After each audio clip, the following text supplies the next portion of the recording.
নড়াইলে তেল দিতে না পারায় পেট্রোল পাম্প ম্যানেজারকে ট্রাক চাপা দিয়ে হত্যার অভিযোগ উঠেছে। এ ঘটনায় আরেকজনকে আহত অবস্থায় ঢাকা মেডিকেল কলেজ হাসপাতালে চিকিৎসার জন্য পাঠানো হয়েছে। এদিকে ঘাতক ট্রাক চালক সুজালকে যশোর থেকে গ্রেফতার করেছে র্যাব।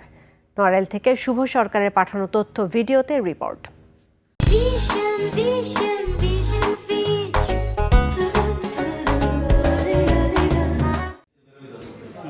রাত ২টার দিকে নড়াইল সদর উপজেলার তোলারামপুর রেলব্রিজ এলাকায় ঘটে এই মর্মান্তিক ঘটনা। নিহত নাহিদ সর্দার তোলারামপুর ইউনিয়নের পেরোলি গ্রামের বাসিন্দা।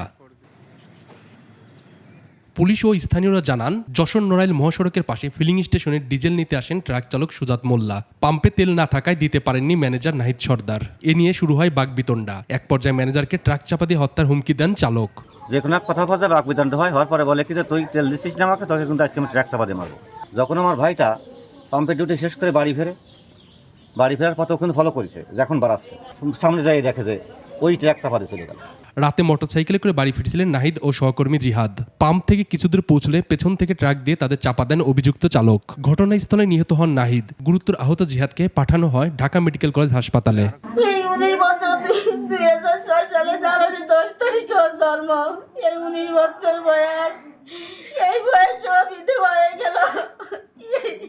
আমার বাজান আমার কাছে ভালো তো বাড়তে গেছে, আমার পাশের মানুষের কাছে শোনো বাজান, আমি কিছু বলার শক্তি আমার আর নাই।